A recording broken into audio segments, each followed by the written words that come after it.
Coucou tout le monde, j'espère que vous allez bien. On se retrouve aujourd'hui pour un nouvel épisode. Je suis extrêmement heureuse d'être là, sachant que je viens de passer une semaine de vacances en pleine nature. C'était tellement agréable, en pleine montagne. Il n'y avait personne, si ce n'est une vue exceptionnelle. Donc ça m'a fait beaucoup, beaucoup de bien. Je me suis ressourcée comme jamais. Ça faisait longtemps que j'étais pas partie, donc vraiment ça m'a fait trop, trop de bien. Et avant de commencer, je voulais aussi te tenir informé parce que je ne l'ai pas fait, je n'ai pas communiqué dessus tout simplement. Mais désormais, les podcasts sont aussi au format vidéo sur YouTube. Donc si ça t'intéresse d'aller les voir sous format vidéo, après, on essaye d'être indulgent. Je suis en train de mettre ça en place. La qualité n'est pas folle du tout, mais ça a le mérite d'exister. Donc voilà, si ça te tente, n'hésite pas à aller les voir sous ce format-là. Fais comme tu le sens, exactement comme tu le sens. Alors aujourd'hui, j'avais envie de te parler du fait d'être responsable. Je pense que moi, c'est un truc qui est hyper ancré en moi. Genre, faut bien faire les choses, faut être responsable, faut faire ceci, faut faire cela. C'est très, voilà. D'abord dans la vie, j'ai eu ce sentiment de dire d'abord il faut faire les trucs qui font de nous quelqu'un de responsable, qui font de nous un adulte, et après on prend du plaisir. Et en réalité, je me suis rendu compte à quel point le fait d'être responsable peut devenir pour nous une genre de prison invisible.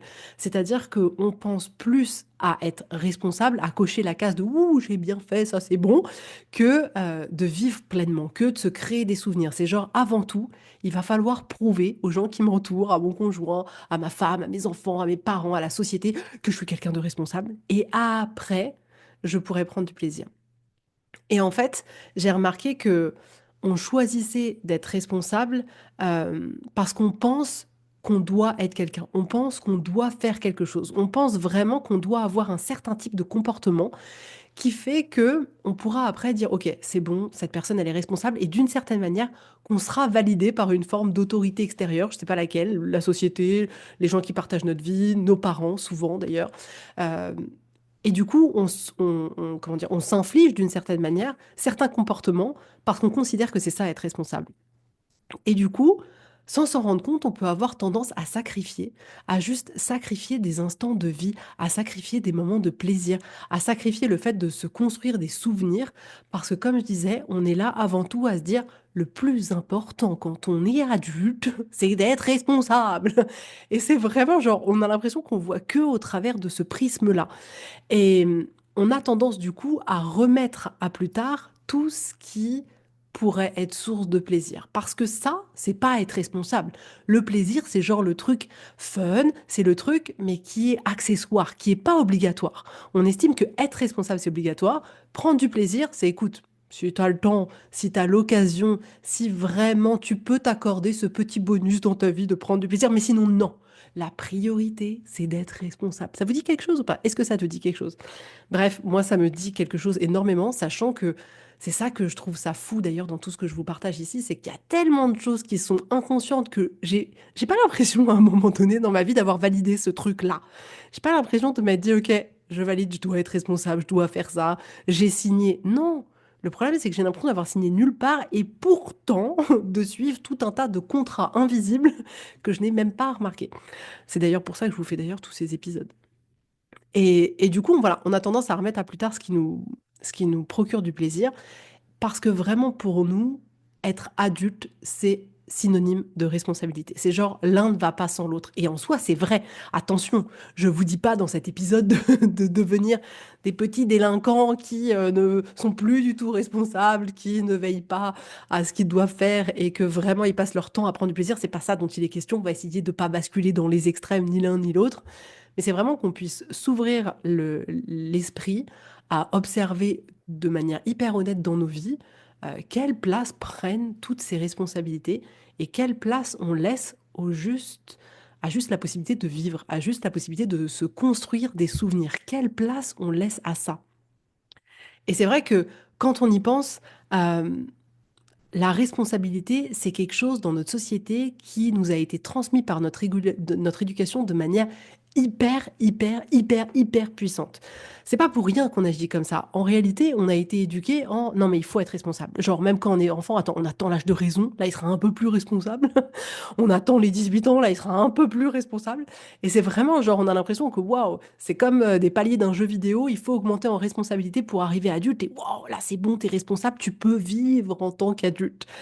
Et c'est extrêmement valorisé. C'est-à-dire que c'est d'ailleurs, comment dire, un compliment de dire de quelqu'un qu'il est irresponsable. Parce que quand on y pense, l'inverse, le contraire de responsable, c'est irresponsable. Et accessoirement, c'est pas le plus beau des compliments qu'on peut recevoir. Alors qu'en réalité, moi, je suis convaincue que même si on laisse plus de joie et de plaisir dans nos vies, ça veut pas dire qu'on est irresponsable. Ça veut pas dire, comme je vous disais, qu'on va prendre l'extrême inverse et qu'on va s'occuper de plus rien, plus de nos enfants, plus des factures, plus du linge, plus de tout ça. Je suis pas du tout convaincue de ça. Mais n'empêche que dans notre cerveau, c'est ça. C'est si on considère qu'on est responsable, ça veut dire qu'on n'est pas irresponsable. Et si on se dit non, mais là, je vais pas faire quelque chose de responsable, on va avoir l'impression de se dire waouh, mais les gens vont penser que je suis irresponsable. Donc, ça a du sens. Ça a du sens de qu'on se comporte de cette manière-là parce que c'est ce qu'on nous a appris, c'est la manière dont la société nous a formés, nous a éduqués, parce que c'est ça aussi qui permet de vivre ensemble. Donc, ça a complètement du sens. Moi, aujourd'hui, je voudrais vraiment vous parler de de cette manière dont parfois on peut avoir de mettre trop de responsabilités dans notre vie et de complètement du coup oublier le fait de vivre. On est venu ici pour vivre accessoirement. Est-ce que tu t'en rends compte? On est venu sur sa tête pour vivre, pas uniquement pour être responsable, responsable d'un enfant, responsable d'un emploi, responsable d'une maison, responsable de parents, responsable de payer les impôts. On n'est pas venu que pour ça a priori normalement accessoirement. Bref, donc, on a tendance, de par notre éducation, à enfin, à apporter beaucoup d'importance au fait d'être responsable. Ensuite, il y a une forme de côté très rassurant à vouloir être responsable parce que si on ne l'est pas, on a l'impression qu'on perd le contrôle. C'est genre, wow, mais ça va redevenir l'adolescent qui fait n'importe quoi. Et pour garder le contrôle, on se dit, voilà, plus on est responsable et plus c'est bon, les choses, elles sont carrées, tout est timé, tout est bon et tout.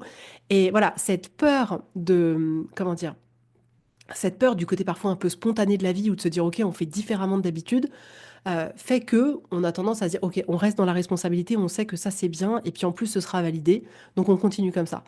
On a aussi peur d'être jugé, on a peur d'être jugé, peur d'être jugé irresponsable et même pas jusque là on peut avoir peur de tiens mais qu'est-ce que les autres vont penser si en fait je m'autorise à faire ça au lieu de faire ce que je considère être responsable. On l'a d'ailleurs beaucoup vu dans les relations parents-enfants, notamment quand les enfants, les jeunes adultes veulent choisir une carrière, des études. Pour les parents, faut être responsable, c'est-à-dire non, tu peux pas faire n'importe quoi. On s'en fiche d'une certaine manière que ton métier il te plaît. Il faut faire quelque chose de responsable. Il faut que tu aies ton CDI. C'est ça le fait d'être responsable. C'est pas de te dire ok, je vais essayer de trouver ma voie. Non, ça pour certains parents c'est considéré comme irresponsable. Donc on voit comme voilà, on a navigué vraiment là-dedans tout au long de notre vie. Et on a très peur que les gens nous jugent d'irresponsables, que les gens nous jugent d'égoïstes, genre attends, faut penser aux responsabilités aux autres, mais bon, toi, pas tout de suite. Et, euh, et en fait, on a peur aussi que les gens le considèrent comme une preuve d'immaturité. C'est-à-dire que on aime les gens qui agissent comme tout le monde. On aime les gens qui agissent comme la société l'a demandé parce que c'est très connu, parce que c'est très sécurisant. Et du coup, si la personne, elle fait un peu différemment et qu'elle pense un peu plus à elle, à son plaisir, on va dire, wow, hyper immature, ça, pas du tout. Alors que non, pas du tout, pas du tout, pas du tout. Bref, on agit aussi comme ça parce que on croit être un bon parent, on croit être un bon adulte, on croit être un bon employé si on est responsable. C'est un peu comme presque on arrive à lier la responsabilité au côté un peu sacrifice. Tu vois ce que je veux dire? Genre, voilà, pour être un bon parent, faut être hyper responsable à aller jusqu'au sacrifice de, ok, je fais tout pour organiser la vie de mes enfants, les emmener aux activités, que tout soit fait, la maison soit rangée, le linge soit rangé, le truc, le plaisir avec les enfants, il est presque accessoire. Non, il faut d'abord être responsable et c'est ça être un bon parent.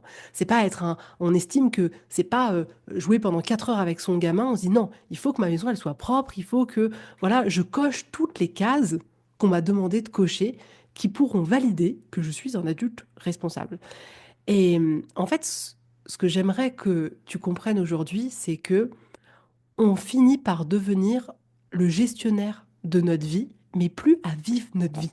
On devient le gestionnaire de notre vie. Et d'ailleurs, en pensant à ça, il y a un truc que ça m'évoque, c'est-à-dire que dans le couple, c'est aussi souvent ça, de cette manière-là que ça se passe. Je sais pas si ça te parle, mais en tout cas, moi, ça me parle énormément. C'est-à-dire que parfois, dans le couple, le couple finit par uniquement être le fait de gérer les responsabilités ensemble. C'est même plus partager le couple ensemble, partager les expériences ensemble, c'est partager les responsabilités. Les responsabilités du prêt, les responsabilités de la maison, les responsabilités des enfants, les responsabilités de, voilà, des emplois respectifs, etc., des travaux qu'il peut y avoir à faire. Mais on peut finir par faire entrer dans nos couples que de la responsabilité et pas du partage et pas du souvenir et pas du temps de qualité ensemble. C'est non. D'abord, il faut gérer les responsabilités. Le problème, c'est qu'il y a tellement de responsabilités que si on fait gérer que les responsabilités, il n'y a plus de temps pour le reste. Et en réalité, je te fais cet épisode aujourd'hui parce que être responsable, c'est quelque chose de merveilleux et bien évidemment que je suis convaincue qu'on doit tous être un minimum responsable. C'est pas ça dont il est question aujourd'hui, mais pas à n'importe quel prix. Et pas au prix de laisser entrer dans sa vie uniquement les responsabilités. Je me lève le matin, je suis responsable, je m'occupe des enfants, j'ai fait leur cartable, c'est bon, tu vas à l'école, je vais au travail, je fais ce qu'on me demande, je rentre le soir, je m'occupe des machines, je range ma maison, c'est bon, tout est validé, je paye mes impôts, hop, je vais me coucher, je me lève le lendemain matin et je recommence. Et là-dedans, elle est où la vie? Et c'est ça que je voudrais te proposer aujourd'hui, c'est de prendre conscience à quel point les responsabilités, elles prennent de la place dans ta vie. Parce que souvent, ce que j'ai pu remarquer au travers des femmes que j'accompagnais, c'est que on peut, à ce rythme-là, c'est-à-dire au rythme de mettre beaucoup, beaucoup trop de responsabilités dans nos vies, c'est de se mettre déjà une pression en permanence, c'est d'être stressé en permanence, c'est de sentir sa flamme qui petit à petit s'éteint, parce que clairement, c'est pas sexy de juste se dire je dois faire ça, ça, ça, ça, ça, parce que c'est responsable, mais ça m'énergise pas. Si on se propose pas dans nos journées d'avoir des choses qui nous énergisent, ça nous éteint. Et ça, je le constate énormément. Il y a aussi le fait qu'on va sentir qu'on perd sa joie, qu'on perd sa vie parce qu'on vit plus sa vie. On devient, comme j'ai dit, le gestionnaire de sa vie. Mais on n'est pas là à vivre sa vie. On n'est pas là à créer des souvenirs, à expérimenter des choses, à se connecter à son enthousiasme, à sa joie. Non, on fait ce qu'on doit faire.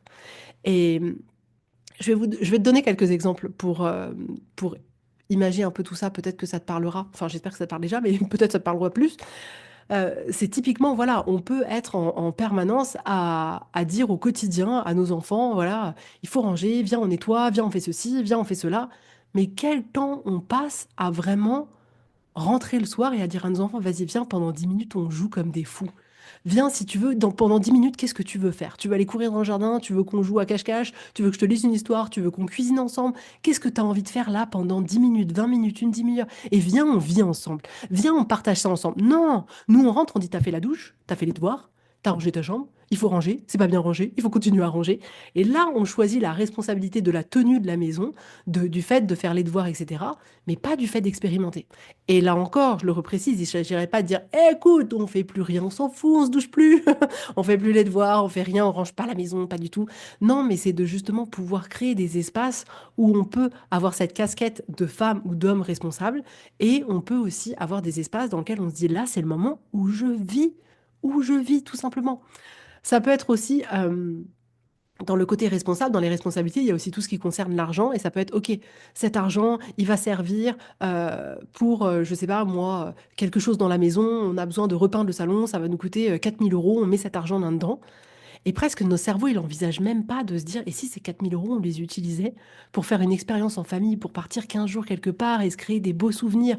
On a tendance à privilégier davantage le fait de se dire, OK, ma peinture qui est plus très blanche, elle va devenir plus blanche, que de favoriser le fait de se dire, oh, avec ces 4 000 euros, qu'est-ce que je peux faire d'extraordinaire avec les gens que j'aime? Et, et puis, on va peut-être pouvoir aussi trouver la solution de se dire, en fait, c'est pas grave, je vais repeindre moi-même, ça va me coûter 200 balles de peinture et j'utiliserai le reste de l'argent pour vivre une expérience. Et par rapport à l'argent, c'est aussi, on va préférer économiser le plus possible que de se dire, OK, je prends une partie de l'argent, là encore, pour créer des souvenirs, pour expérimenter des choses, pour tester des choses, pour se lancer dans une formation qui est sexy pour nous, pour tester un voyage qui nous fait plaisir, pour tester un coaching parce qu'on se dit que ça peut nous aider. On se dit là, non, l'argent, il faut le stocker. Et moi, j'ai été du genre à être comme ça, genre, c'est... Voilà, on va dire que la fille qui a manqué un peu d'argent quand elle était petite est bien ancrée en moi et j'avais tendance à me dire non mais il faut stocker, au cas où il faut stocker, il faut stocker, il faut stocker. Mais c'est pas ça qui fait qu'on vit, c'est pas ça qui fait qu'on expérimente, c'est pas ça qui fait qu'on a des souvenirs, c'est pas ça qui fait qu'on est heureux. En vrai, c'est pas parce que ma maison elle va être repeinte en blanche que je vais être heureux. C'est pas parce que je vais avoir 10 000 euros, 50 000 euros, peu importe sur mon compte en banque que je vais être heureuse. Par contre, ce que j'expérimente au quotidien, l'échange que j'ai avec les gens, la manière dont je me sens à l'intérieur de moi, la joie que j'arrive à créer dans ma vie, tous les expériences, tout, c'est ça qui fait que je vais avoir une vie que je kiffe pleinement. C'est pas l'argent qu'il y a sur mon compte en banque. Pour donner un autre exemple, il y a quand on est par exemple au travail, on peut avoir tendance à avoir notre collègue qu'on adore qui nous dit viens on va prendre un café et on est là non attends faut que je bosse encore, faut que je bosse encore. Ça changerait quoi de prendre 10 minutes pour prendre un café? Mais parfois on se l'autorise pas. Non, faut être responsable, il faut travailler, on est là pour travailler, la pause on se l'octroie pas. On respire un instant, on ouvre tous ses chakras et on kiffe un peu. On kiffe un peu. Euh, Donner un autre exemple, on peut par exemple avoir, alors ça c'est typiquement moi, mais alors vraiment, genre on peut avoir 2 heures dans le week-end pour soi, et au lieu de se dire, ok, ces 2 heures, je les prends pour moi, ces 2 heures, je kiffe, peu importe, je vais lire, je vais prendre un bain, je vais aller faire du sport, ça me fait du bien, je vais rien faire dans mon transat au soleil ou dans mon hamac. Non, on se dit, ok, qu'est-ce que je peux faire en 2 heures? Attention, attention, je suis dans les starting blocks. Je me dis, c'est bon, je peux repeindre la descente du garage, je peux ranger la maison, faire les machines, faire le truc impeccable, finir les papiers, faire l'administratif, préparer mon emploi du temps de la semaine prochaine. En vrai, de manière hyper naturelle, quand j'ai 2 heures, c'est à ça que je pense. C'est pas au fait d'aller kiffer, je dois le reconnaître. Et ça me demande un vrai travail de prise de conscience, d'honnêteté vis-à-vis de moi-même et de choisir délibérément en me disant, OK, peut-être que ces 2 heures-là, je peux les utiliser uniquement pour moi parce que de toute manière, je sais qu'après ces 2 heures, je serai suffisamment responsable pour faire ce qui, entre guillemets, doit être fait. Mais en tout cas, moi, je sais que voilà, ça m'arrive souvent de me dire, waouh, mais en 2 heures, je peux tellement accomplir de choses que après, j'ai aussi en plus une forme de fierté. C'est ça aussi parfois que c'est traite, c'est que quand on est responsable, on a coché beaucoup de cases. Et une fois qu'on a coché beaucoup de cases, c'est un peu comme si on s'était repimpé, on était là, ouais, c'est trop bien, j'ai coché plein de cases, etc. On s'auto-valide d'une certaine manière nous-mêmes, mais en vrai, ça nous a pas apporté de joie. On a coché les cases et on est content parce qu'on s'est senti productif. Mais c'est pas ça qui a rechargé nos batteries intérieures, nos batteries émotionnelles, nos batteries de joie, de bonheur. Pas du tout. En réalité, on a tendance à mettre en positif les devoirs, ce qu'on doit faire. On a l'impression que ce qu'on doit faire, c'est ça le positif. Mais que par exemple, le plaisir, ça c'est négatif. C'est non, il faut d'abord faire ce qu'on doit faire et c'est moins bien de penser à ce qui nous fait plaisir. On met en positif les apparences, c'est-à-dire que plus on paraît être la bonne mère, le bon employé, la bonne femme, le bon adulte, ça c'est positif. Mais la manière dont nous on se sent derrière, ça, c'est négatif. On doit faire passer avant les apparences le fait d'être la bonne personne plus que la manière dont on se sent. On a l'impression que on fait passer en positif les performances. Ok, plus j'ai fait, plus j'ai été responsable, plus j'ai coté les caches, plus c'est bien, au détriment du repos. C'est-à-dire que faire des choses, faire beaucoup de choses, être hyper performant, c'est hyper valorisé. Prendre un temps pour soi, c'est genre, c'est pas productif ça, c'est inutile dans ta vie du coup. On est vraiment à contre-courant de ce qui nourrit l'humain de manière profonde. Et je voulais vraiment faire cet épisode aujourd'hui parce que on peut avoir tendance, sans s'en rendre compte, à se construire une vie qui est uniquement faite de responsabilités et à devenir le gestionnaire de sa vie, mais pas à vivre sa vie, pas à vivre une vie qui nourrit, une vie qui est riche, une vie où on passe du bon temps, une vie où on a le droit de rigoler, de s'extasier, de sortir en soirée avec des amis tard, même si on a le boulot demain, et même si on va arriver et qu'on sera pas complètement frais parce que on a envie de vivre une vie qui nous intéresse, qui nous fait vibrer et pas juste d'être responsable. On a besoin de s'autoriser à se connecter à son plaisir. Et là encore, il ne s'agirait pas de balayer toutes les responsabilités de côté, mais ne vous inquiétez pas, ne t'inquiète pas, les responsabilités, on finira d'une manière ou d'une autre à les faire. Tes impôts, tu finiras d'une manière ou d'une autre à les payer. Là, c'est le même principe. Et en fait, plus on va avoir conscience de ça, plus on va pouvoir se proposer dans nos vies de choisir délibérément, de se dire, OK, là, c'est la partie où je suis responsable, et là, c'est la partie où, vas-y, je pense à moi. C'est du fun, que ce soit avec mes enfants, que ce soit avec mon partenaire, que ce soit avec mes amis. Et on a besoin vraiment de décider consciemment de, on rentre le soir, est-ce qu'on fait ce qu'on doit faire, ou est-ce qu'on fait des choses qu'on doit faire et on kiffe, et on prend du plaisir, et on partage du temps avec les gens qu'on aime. La vérité, c'est que nos enfants, ils n'ont pas envie d'avoir des mères gestionnaires et des pères gestionnaires. Ils ont envie d'avoir des pères et des mères qui les aiment, qui jouent avec eux, qui passent du temps avec eux, qui regardent 50 fois leurs pirouettes, donc clairement, parfois on s'en fout, c'est vrai. C'est ça dont ils ont envie. C'est ce partage-là parce que c'est ça qui nourrit l'humain et que eux, ils sont encore connectés à ça, alors que nous, adultes, on s'est déconnectés de ça. C'est pour ça, regarder les enfants est un merveilleux miroir de ce qui est essentiel et de ce avec quoi on est arrivé sur cette terre. C'est-à-dire que eux, les devoirs, l'école, tout ce qui est responsable, c'est genre, ok, on s'en fout, ça sera fait. Dans tous les cas, j'irai à l'école, dans tous les cas, je ferai mes devoirs, mais vas-y, j'ai envie de prendre du plaisir. Et pour nous, adultes, c'est devenu l'inverse. C'est-à-dire que tout ce qu'on doit faire, on doit le faire, mais le plaisir, c'est après. C'est très très très loin après. Donc cet épisode, il a vraiment juste pour but de te proposer de rééquilibrer tout ça, juste pour que tu sois plus heureux, juste pour que tu aies plus de kiff, juste pour que tu sois connecté encore plus avec les gens que t'aimes, que tu aies des souvenirs incroyables avec les gens que t'aimes. Et pour ça, on a besoin justement de voir et d'identifier dans nos vies comment ça se manifeste, comment se manifeste ce poids des responsabilités. Est-ce que vraiment on a la sensation de pouvoir continuer à profiter de notre vie de manière suffisante ou pas? Et on peut regarder ça au sein de notre vie, au sein de notre cellule de couple aussi, de dire, OK, est-ce que dans notre couple, on gère que les responsabilités ou est-ce qu'on a plus que ça? Est-ce qu'on a vraiment tous les jours, toutes les semaines, peu importe, des moments où on est là, waouh, c'est cool, on passe du bon temps ensemble, on profite et il n'y a pas de, OK, qui a vidé la machine, qui a fait quoi, qui a payé les impôts, t'as fait ci, t'as fait ceci. Non, juste de profiter. Donc, l'idée, c'est ça. L'idée, c'est d'aller voir et d'identifier à l'intérieur de ta vie comment ça se passe au niveau des responsabilités, quelle place elles prennent dans ta vie. Et ensuite, ce que je te propose aussi, c'est d'écouter ton plaisir. De quoi tu as envie, en fait? C'est quoi cette petite voix à l'intérieur de toi? Elle te murmure qu'elle a envie de faire quoi? Qu'elle a envie de quoi? Qu'est-ce qui l'énergise? Qu'est-ce qui lui fait du bien? Et de t'autoriser à créer des espaces comme ça dans ta vie où tu as le droit, euh, quotidiennement, de faire juste des choses pour le plaisir, pas des choses responsables. Ça ne veut pas dire là encore que c'est irresponsable. On va pas dire qu'on va aller casser une vitrine, non, mais de faire une action qui n'a pas d'autre but que de t'apporter du plaisir. On n'a pas besoin d'avoir dans nos vies uniquement des actions qui nous permettent de cocher qu'on est un bon adulte, des actions qui permettent de dire on a été productif, des actions qui permettent de dire on a été responsable. Non, on se doit de s'offrir des moments dans nos vies où c'est juste pour le plaisir, uniquement pour le plaisir. Euh, on a besoin aussi pour ça, de pouvoir dire oui à l'inattendu. C'est-à-dire que parfois, ce qui se passe, c'est qu'on est aussi beaucoup dans les responsabilités parce que notre vie, elle est hyper timée. C'est comme si chaque jour ne faisait que se répéter et il n'y a pas de place pour l'inattendu. Et en réalité, dans l'inattendu, dans l'inconnu, c'est là où il y a aussi beaucoup de choses qui peuvent arriver, qui peuvent nous nourrir. Et ne serait-ce que d'ouvrir cette petite porte pour, voilà, s'il y a je sais pas, il y a un truc qui est pas prévu en plein milieu de la semaine et on te dit, mais vas-y, tiens, et si on faisait ça, bah ok, bien on le fait. Alors qu'il y a une partie de nous qui serait là à dire, non, non, non, attends, faut être responsable, faut que ce soit planifié, j'ai pas prévenu, comment je vais faire? Et puis la nounou, non, non, non, non, mes enfants, ils vont avoir besoin de moi. Non, non, non, il faut que je sois responsable, tant pis, ce sera une autre fois, s'il te plaît, préviens-moi 6 mois avant. Non, de laisser la place à l'inattendu, vraiment. Donc, moi, ce que je voulais te partager avec toi aujourd'hui, c'est que euh, oui, on peut être responsable, responsable de sa famille, responsable dans son job, responsable dans ses finances, responsable dans tout, voilà, toutes ces sphères de nos vies.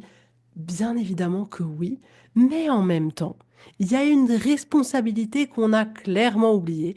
C'est la responsabilité de se dire qu'on est responsable de nous, on est responsable de notre bien-être, on est responsable de notre repos, on est responsable de notre joie, de notre cœur, on est responsable des liens qu'on a avec les autres, on est responsable de la création des souvenirs qu'on peut avoir avec nos petits-enfants, avec des grands-enfants, avec nos parents, avec nos amis, avec nous-mêmes. Ça aussi, c'est une responsabilité. Et bien aujourd'hui, j'aimerais te proposer de remettre plus de vie dans ta vie pour ne plus juste être le gestionnaire de ta vie, mais vraiment vivre ta vie. Donc j'espère que cet épisode, il t'aura parlé parce que vraiment, je trouve que c'est un mécanisme qui peut rentrer dans nos vies sans même qu'on en ait conscience. Et c'est tellement bon après de se laisser le choix de décider, OK, qu'est-ce que je décide? Là, je décide d'être responsable et ça me va très bien parce que c'est hyper sécurisant, parce que je sais que les choses, elles vont être faites et c'est une très bonne chose. Et là, je m'autorise à prendre du plaisir. parce que je suis responsable de la manière dont je me sens. Je suis responsable de la vie que je vais me créer. Personne va venir créer cette vie à notre place. Personne va venir créer une vie sexy à notre place. Moi, ce que j'adore finalement en accompagnement, c'est de me dire, j'ai envie de permettre à toutes ces femmes de se créer la vie qu'elles veulent, c'est-à-dire leur vision board, quoi. C'est vraiment genre, voilà, dans ma vie, je veux ça, ça, ça, ça. Eh ben, vas-y, crée-le. Et ça, personne va le faire pour nous. Donc, voilà, moins de responsabilité, plus de fun, plus de joie, moins de prise au sérieux. Profiter, se créer des souvenirs, c'est délicieux. C'est délicieux, donc ne t'en prive pas. Voilà. Si tu veux aller plus loin et faire un accompagnement avec moi sur 4 mois, tu peux soit m'envoyer un message, soit réserver une séance découverte. En tout cas, je te souhaite une très très belle journée, un très bon week-end de Pâques et je te dis avec grand plaisir à la semaine prochaine. Bisous bisous, bye bye.